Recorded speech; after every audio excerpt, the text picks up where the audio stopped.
Hello and welcome to our review of the latest episode of this series of Doctor Who. This episode, of course, is the second one of the current series, which was Smile. We're doing my thoughts this week first. I rather liked it. I enjoyed it. It wasn't much in terms of the number of people really appearing in it. It was mostly just the Doctor and Bill, which works quite nicely then, because you get to see the dynamic a bit more, particularly with Bill's first adventure off-world. I quite like the designs they had for the robots. They're not really given a name, are they? Not that I remember. I know the robots in particular were the Vardis. Yes. But then the mini-ones, because the big ones, they're the interface. They're the means of communication through them. I'm just looking on the Wikipedia page for them, and they're called emoji bots. Which is... It's the future. Which is appropriate. No, I quite like them. I like the design for them. They were quite nice and quirky and friendly. But they had a nice sinister edge to them. It's just the changing of a face, which worked well for them. The whole plot element I quite liked. The idea of... It's that sort of that... I'm trying to find the right wording for it. Trying to attribute or trying to get something that doesn't understand emotions to understand it. Does that make sense? Vaguely, yeah. It's well, even then it's even just from a cultural perspective. If it's something that you have no idea how it works or can't even understand it, it's difficult to explain how it works. I'll use an example that has happened to me in real life. At my work, which looks at the history of the Earth, one of the way we look at things is we look at it through a time travel perspective. We tell people they're boarding a time machine and they're going back to the beginning of the universe, so they see how the universe began, how the Earth was made, etc., etc. And there's an interactive character that we can operate from behind a screen, and we can talk to people.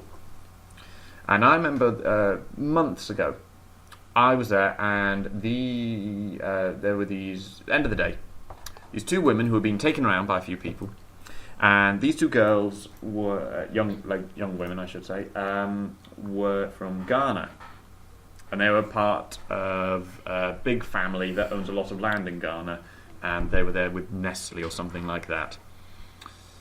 But when I was trying to explain the concept of time travel to them, they just couldn't understand the ability to travel through time. They kept asking me, they were asking the people they were with and me, and whether I was a spirit. Because only as a spirit can you move through the past and the future and things like that. And that's kind of the nearest example I can use in this situation. It's that you're trying to explain something that we can't comprehend. It's a different system of logic. How you're taught it's the process of how you think things, which is a very good way of sort of making someone not a villain, but do things that we might perceive as villainous. Does that make a bit better sense now? Yes. Good. Because that's what I quite liked about the Vardis in that way. It was the thing of what they thought they were doing was helping. Because you have that, I'm sure I've seen other things that is that kind of things.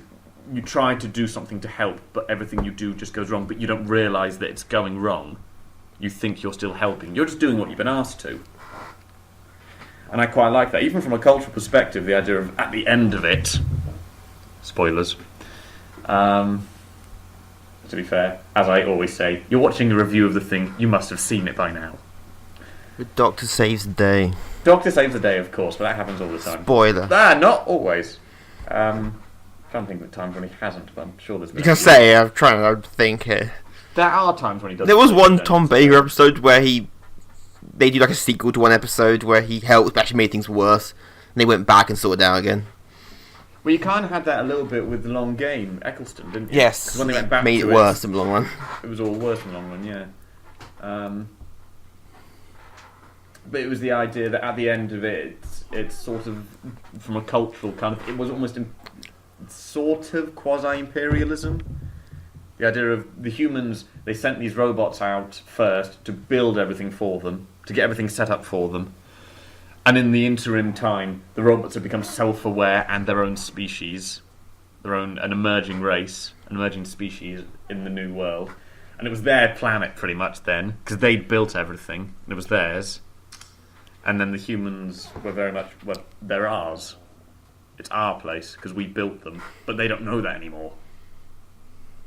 I just suddenly had moments of, wow, I wonder if this was anything what it was like when just people generally went anyway and says, I claim this land in the name of, insert name of country here. And the natives just says, well, you live on our land now, but this was our land before it was yours. No. We've got a flag.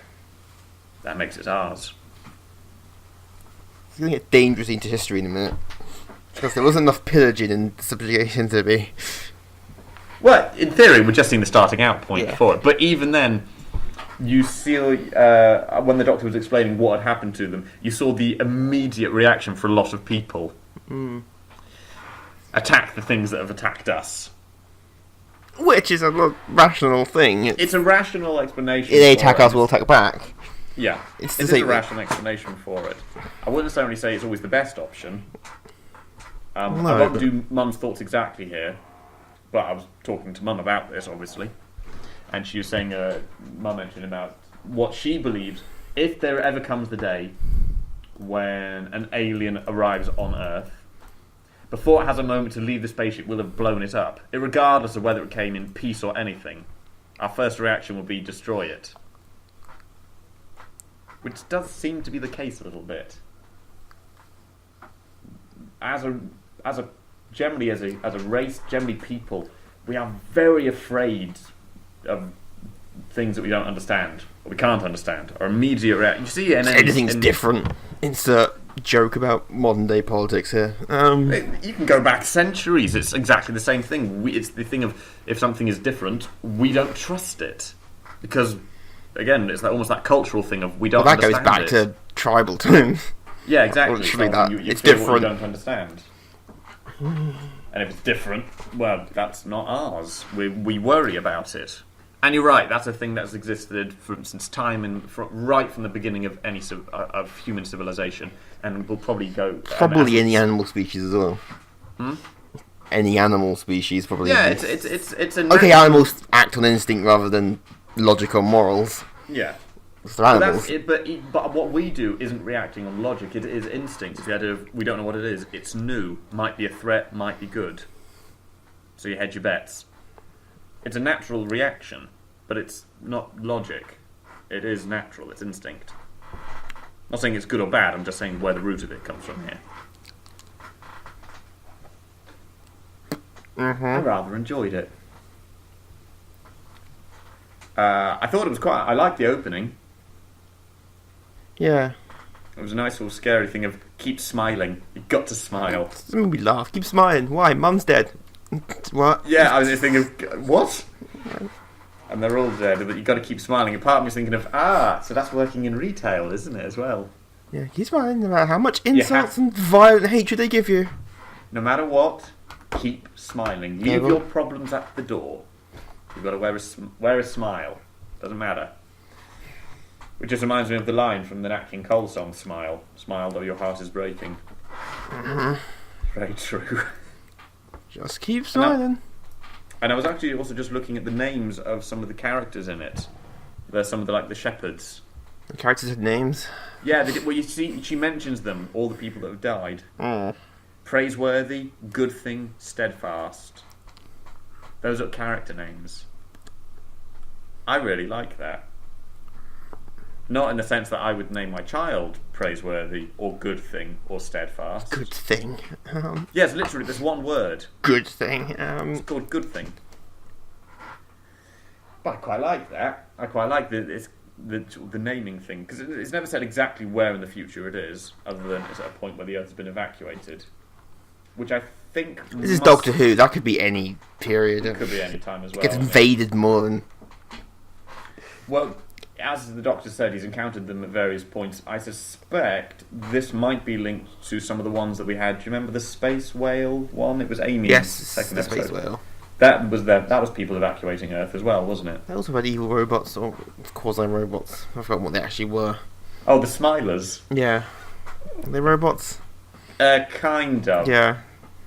They themselves weren't robots. I think it was like human augments type of thing. Okay. So the humans had some of the humans had that ability, but it was more of a secret society that was keeping things running rather than robots. Okay, I'll let them off. Um, Because killing robots has never been done before in Doctor Who. Stop it. Or It's never science done in fiction. sci-fi either. No, It's, it of course, doesn't it's a science fiction. cliche. Computers or robots going mad and killing people. Never happened. Well, it's a bit Hal, isn't it? Well, Hal went haywire because his program contradicted each other. He wasn't evil, it was his program contradicted. Well, these guys, the Vardis weren't evil. No, it was just, like you said, they don't quite understand. Or they I think did like differently. the idea of grief as a plague as well. I Yeah, like the dialogue and the lines in this were really nice. The idea of grief as a plague. Who wrote this one? That's a good question. I looked it up beforehand. It was Frank Cottrell Boyce. Do you read any other Doctor Who? Yes, it was one of our least favourite ones. The one that was universally panned. Which one was that? In the Forest of the Night. Oh, yeah, That one. stupid episode. I like this one better. Yeah, it was definitely better than that one. I quite liked it. There was a line I particularly laughed at. There was a line about. It was a moment when I first heard the question, I thought, "Oh, this is harkening back to Eccleston," when Bill asks, "Is there Scotland in space?" Mm. Because that made me think. This thing. Why do you sound like from the north? Lots of planets over the north. I did quite like the Doctor's response of yes, Scotland, or declaring independence from every planet they land on. I laughed at that. The only person in Scotland who did laugh at that. Every rest of them were like, damn right. I can't attempt a Scottish accent. Good, I'm glad you don't.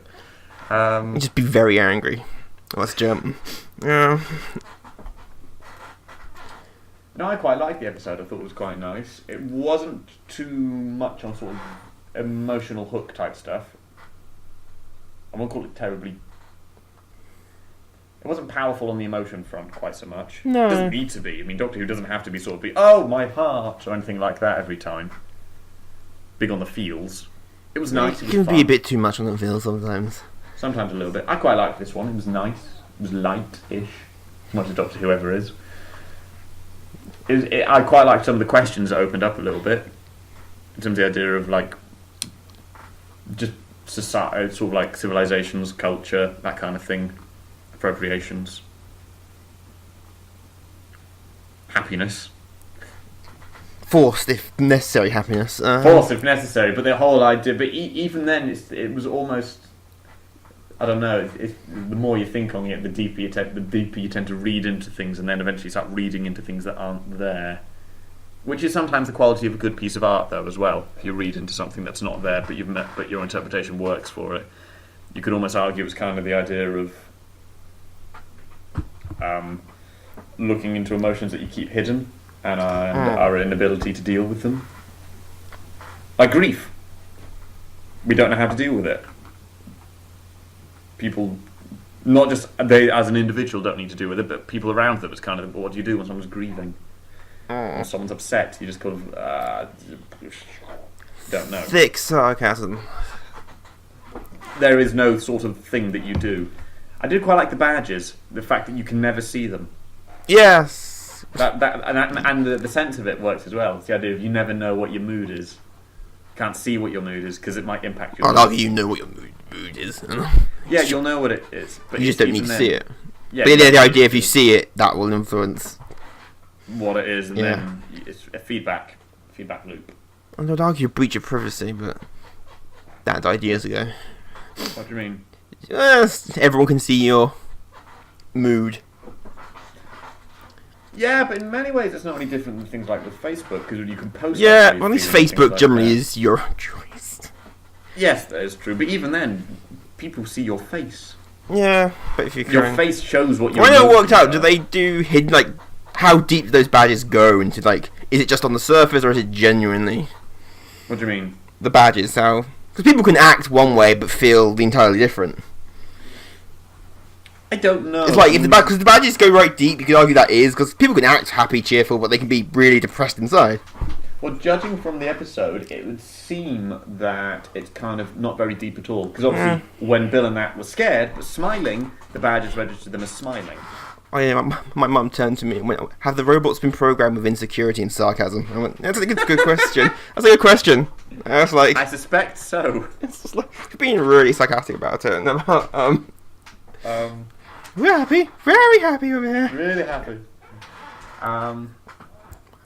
That's a good question, because even then, when you get to the scene, the opening situation, she's still smiling, but she's cracked. It gets me reading too much into it. It's all too much. Mum's dead. What?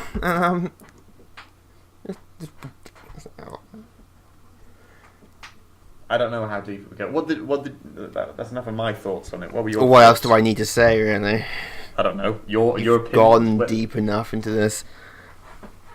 I liked it. It was interesting. It did an idea. The robots were suitably creepy enough.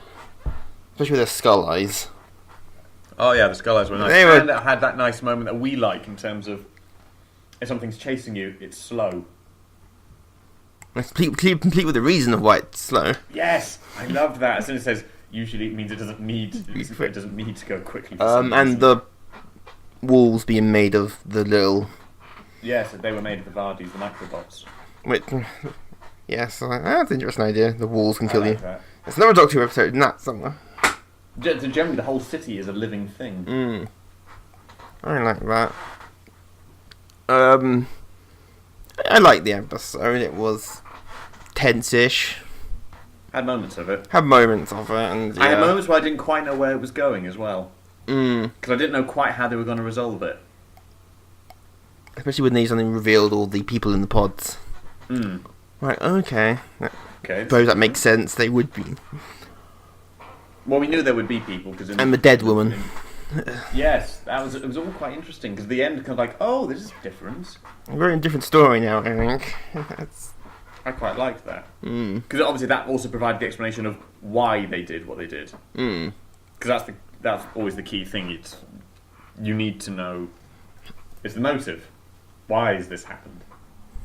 Is it just some kind of malfunction? Fine, but usually you get an explanation for why it's done that because it's not just sort of a weird thing that happens. Usually, there's always a reason. Any criticisms? No. Bill is starting to think less like a character and more like someone on the forum putting things out.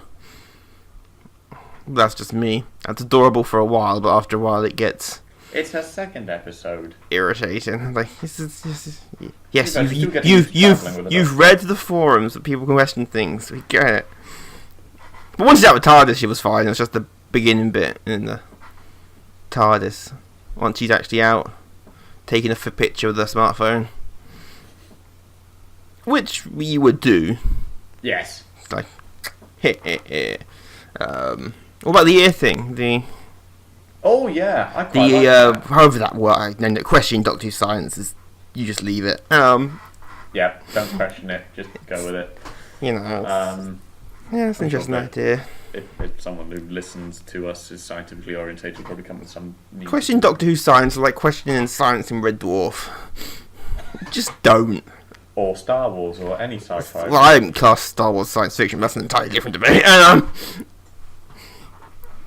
Star Trek at points gets very not science fiction, just making shit up as they go along. That depends on your definition of science fiction. Yeah. I quite like that idea. Yeah, it was interesting. The judging from the explanation as well, it's the whole thing of it's almost like the microphone's always on. So you can always hear people, which is interesting. I can't remember what's happened in the episode. Rather than the robots killing people. Well, I mean, the large part of it was just the Doctor and Bill, and it was also sort of. I saw somewhere that this episode kind of cements the relationship between the two of them, and you can kind of see it a bit as well. Because you kind of, I'm curious as well as to get. I think we might have found what our hook was a little bit as well in this one. Did we? The Oath. Yes, the Oath and the Vault. I suspect that was going to be a... Yeah, well, the Vault. Yeah, but I'm curious as to what the Oath was and why as well. So the last time we saw the Doctor before Bill with the Christmas special, he hadn't made any oath or anything. So I'm curious as what's happened in between to make this happen. Which I'm sure at one point we will be revealed, probably towards the finale. Which would be quick, Stephen Moffat, to reveal something. Actually, in the same series. This is the last one. Well, he has to, because he's not in charge after this, is it? Yep, it's Chris Chibnall after this. Someone else, and a new companion as well. New companion, new Doctor. Wasn't that last week someone, Chris Marshall's name was all over the internet again? Yes. Like, oh, they announced it. Nope, still a rumour. It's still a rumour. It was published in... I don't know what newspaper it was. It was last Sunday. It was the day after we did the record. I actually saw it earlier in the evening. I saw it on the internet places. Yeah, I saw it early in the evening. I saw it make the headlines on that following Sunday because I got a phone call that morning. Yes, Mum. I saw the news, Mum. No. It wasn't Mum. All right, Dad. Jack. Oh, okay. Oops. It was my friend. Dad doesn't care about Doctor Who. He cares in the sense that he knows I like it. That's about it. He doesn't watch it. No, Jack. My friend Jack. You know Jack. You've spoken with Jack a few times. Yes, I believe I have. Yes. He rang me up to see whether there was any truth in it, because obviously it's not just like a rumour started on the internet. It's published in a newspaper. Yeah, but these days that doesn't mean anything.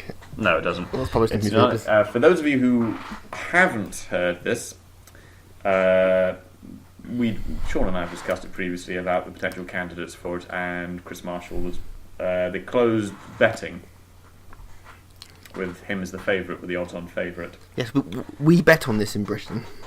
Yes, we put the odds. There are always odds. It's odds on everything. Get bookies if you're looking. Yeah, but bookies will give you odds on anything. There was an article published a week ago that an inside source was saying that Chris Marshall is the next Doctor. They don't want a female. The BBC don't want to. They're not going to push for a woman Doctor because they want another David Tennant type. Oh, don't make him David Tennant. Quoting on those bits there. Chris Marshall will be appearing as the Doctor, not in this Christmas special, but this series. This series? Apparently so. That's what the rumours are on this situation. The same source said Marshall, the new Doctor, will be appearing in this at the end of this series, not the Christmas special. It's counter to what we've heard elsewhere. Which also goes along with why Capaldi said he's filmed the death of his the death of his character and things like that, because he's said that in interviews since.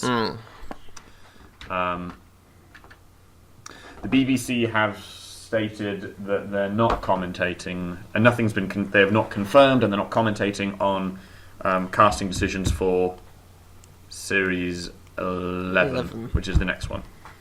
They're not commentating on that. So there's no confirmation. They haven't denied it, but at the same time they're saying, well, we're not confirming anything yet. Of course. I just saw his name and went, oh, they've announced it. No, they haven't. No, they haven't, because we would have heard by then. I'd like to think we would have. And I still have mixed feelings on him potentially as the Doctor. I think it depends what they do with this Doctor. Yeah, that's where it comes down to. How they write questions. I don't mind him as a comic actor. I've seen him in a few things. I've not seen him in any I've not seen him in any dramas. The nearest thing I've seen him in dramas were the BT adverts, which got very serious in some of them. Sometimes we're quite. And those are brilliant adverts, but anyway. Very good. Best soap opera ever. I'm not quite sure if I see him as the Doctor.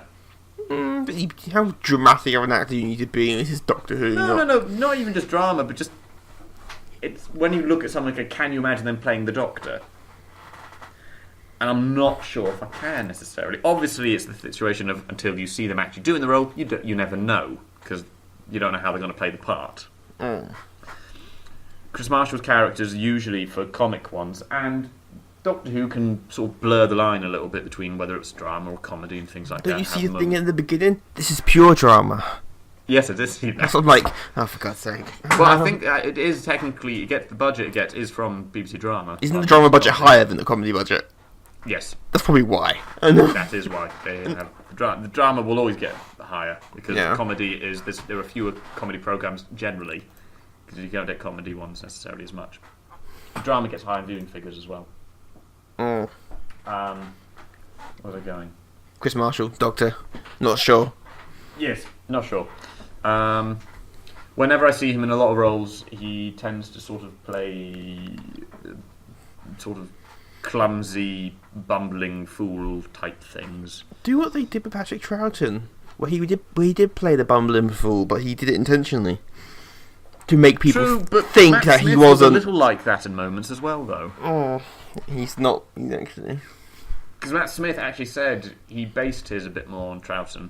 Oh. For the sort of the comedy elements of doesn't quite know what he's doing, sort of bumbling along a little bit. But to be fair, that is what the Doctor does a lot of the time as well. It's the whole thing of he doesn't make it look like he knows what he's doing until the end when he reveals it was all ha-ha.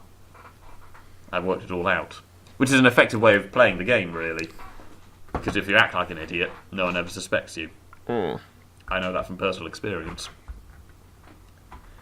Can he be an idiot or? If nothing works quite so effectively as people underestimating you than if you act a bit foolish, like you don't know what you're doing. It works very well for comedy. Or life. Life as well, it works effectively well, as I found just generally. People always assume, because people think, oh, Alex, he's smart. He knows a lot of things. If you can play book smart but life, but if you pretend or you exaggerate that you're not very life smart, people generally will sort of not ignore you, but they'll sort of underestimate. There we go. Yeah, they'll underestimate you. Think you're an idiot when you're not.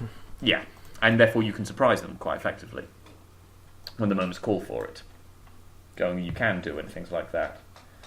And sometimes you can play that for comic effect, which works quite well. It's the whole thing of you get characters like that in comedy all the time. It's usually like scientists.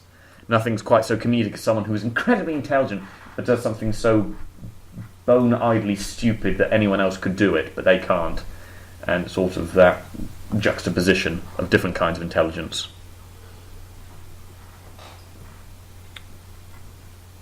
Yes. Exactly. So not Chris Marshall, is what you're saying. I don't know. He's not my first choice. Who is your first choice? Fair, I don't have a first choice. Anyone. Long dead or alive. You can't say. No, I don't know. It's the whole thing is he's not someone I would have considered. But the casting people, I would like to say I trust the casting director. They know what they're doing. Andy Pryor has cast cast Doctor Who, and he's usually pretty good at it. We haven't had a bad Doctor. We've had bad episodes. Yeah, we've had quite pretty bad episodes at times, but never forget Love and Monsters. Never forget. No. No matter how hard you try to forget. No. But to be fair, equally, just generally in the history of Doctor Who, I wouldn't say there's ever been a poorly cast Doctor. What, not even Colin Baker? I like Colin Baker's Doctor. Alright. He tried to kill Perry. Yes, I admit that was the writing. I bet 9 times out of 10, it's the other thing that we can do when it comes to actors. If you really like an actor, you can just blame the writing. Yeah, fuck them. Because as we've said, even the best actor in the world, if you give them a bad script, there's only so much they can do with it. Unless they're Tim Curry. Unless they're Tim Curry. He can make anything good, no matter how crap it is. That is very true, actually. Bruce Campbell also is good to have him doing that. Make anything, no matter how bad, amazing. It's amazing in a different way, though. Yeah, it's stupid, but yeah, I think they are aware it's stupid and just having fun with it. But I'm not sure how it. Well, even then, it's a brand new writer. Well, everything's getting since the second reboot, not reboot, but yeah, it's a major. Well, not really. I mean, to be fair, when David Tennant went, it was a complete. Well, yeah, that's the first one when Russell T Davies left. Yeah, and they redid everything. New TARDIS, new Doctor, new opening the credits, new companion. What's the second? Getting that all over again. Yeah, with a new. I don't know if we get a new TARDIS. I don't know if he's going to pull a 10 and just blow everything up. Well, he might. We never know. And, apparently, it's going to be quite. He goes out with a bang. Goes out like fighting. I think. I can't. Capaldi's used some words. Throttling a Dalek with its own toilet plunger, which is an impressive thing to do, actually. That is. Thanks. Yes, I'm curious to see where they're going. What they do with the new Doctor, because obviously that's the main thing everyone's talking about now. Because we still don't know who it's going to be. I don't know where. If it's the end of the series, if we believe that's when it happens. Yeah, it depends, because at the moment we've got two points of information: the inside source and the rumours, and some inside source could just be someone on Twitter, because it's anonymous inside source. Is this? Well, the source said it to someone in the news, an inside source on Doctor Who said it to one of the reporters on one of the newspapers. I don't know what newspaper it was. I know the first paper that I saw it in was The Sun. I think there's a reliable source to use. Yes, I know. That's what I said to my friend. That's what I said to Jack. I said I could take it with a very heavy dose of salt. Like you do every newspaper. Yeah, generally I would, because unless something's officially confirmed, it's the thing of it's not been confirmed. It's rumour. Because it's not until Christmas, we probably won't know for a while. If it is not until Christmas, we won't know for a while. They will reveal before Christmas, as they do always. But if it's into the series, you think they would. Is it at the end of the series? At the end of the series, I would have thought they would have revealed it before the show started again. Because it's going to end up overshadowing the show. Yeah, they might not. They might reveal it shortly before. The thing is, I don't know, because I wasn't into the show as big as I was then, nor was I old enough, really, when they revealed David Tennant was going to be the Doctor. I can't remember. No, I can't remember. I knew beforehand that Christopher Eccleston was only doing one series. I didn't. So I knew he was going to go at the news. So I did. My mum told me. So that was 2005. That was...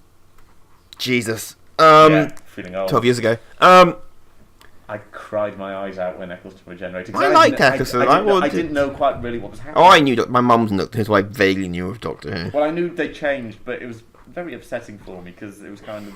Christopher Eccleston was my Doctor. He was the first Doctor for me. That made me fall in love with Rowan Atkinson.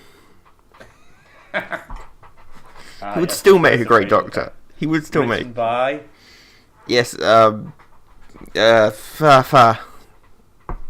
what's his face? I've forgotten his name.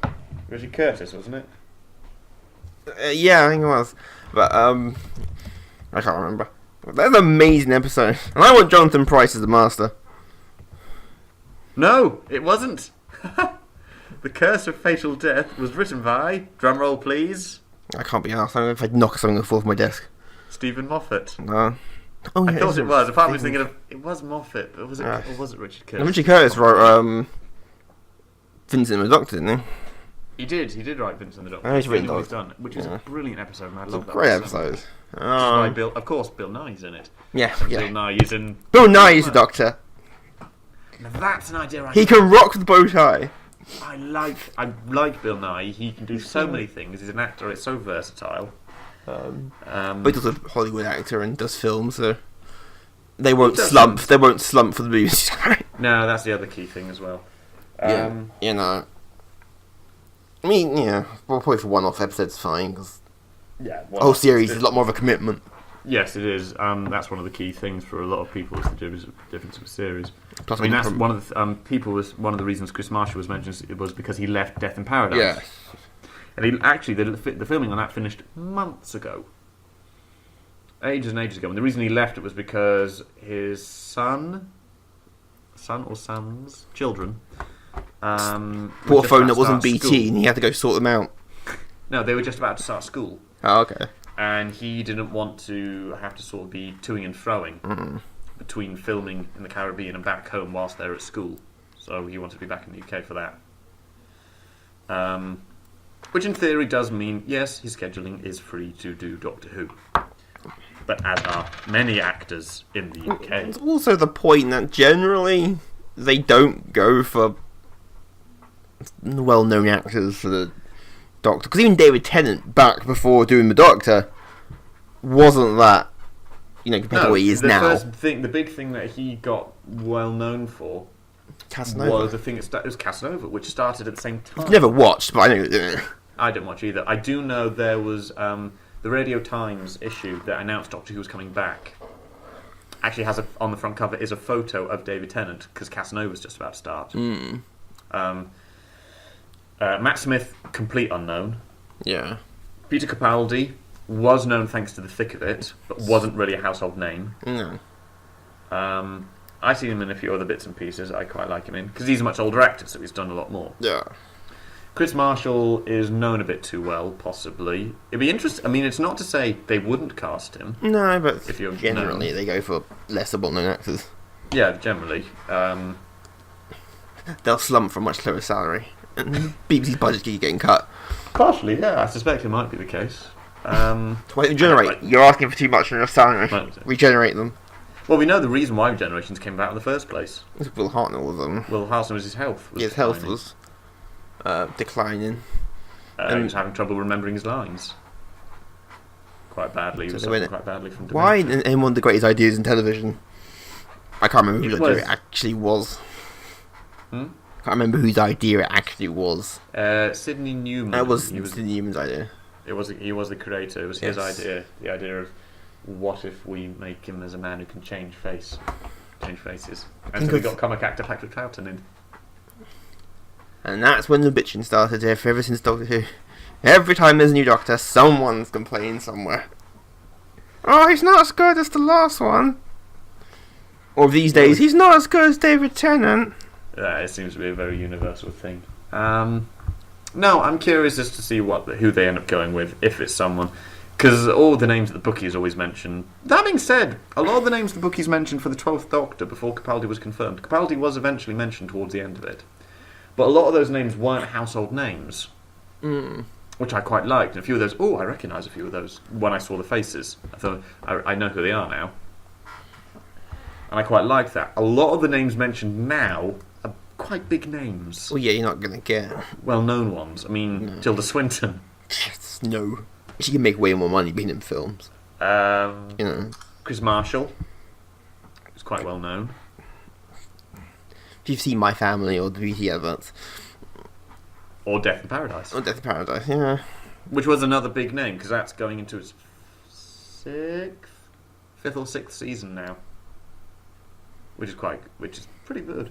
I like Death in Paradise. I've never watched that. It's fun. It's nice. I do like a nice sort of quirky whodunit.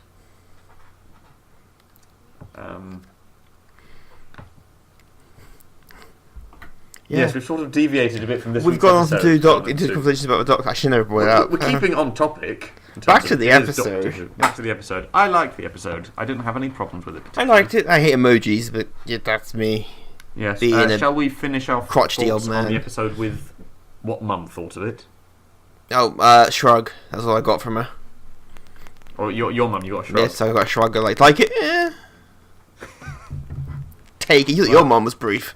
And, yeah, I was going to say, I don't see my mum when I do it. Mine's on the phone. Mine's... My mum, she liked it. She thought it was very good. There are some, and turns out there are some emojis that she doesn't know how to get yet. Your mum was killing communication. You say my mum's the one who's killing communication. No, emojis are killing communication. Yes, they are. They're completely. I'm waiting for the next presidential election. Entirely done emojis. Well, considering that you've got the Twitter in chief, I would be unsurprised. Shall we do thoughts on what we expect from next week's? Looks fun.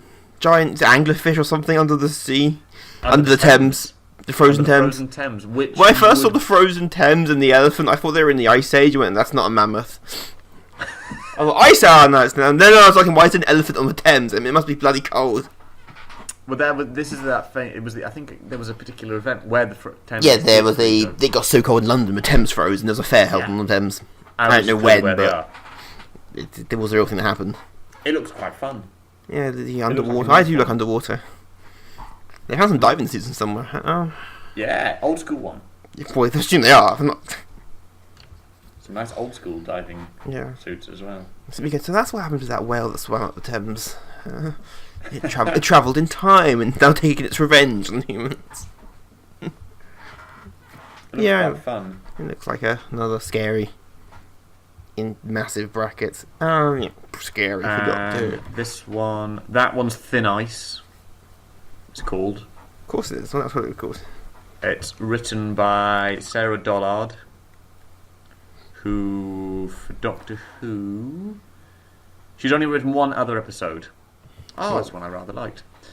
It was Face the Raven. Oh, yes. which was the one that should have been Clara's departure. Here we go. She's got quite a long history of script writing now as a screenwriter. Good. She made a start writing for Neighbours. Wow.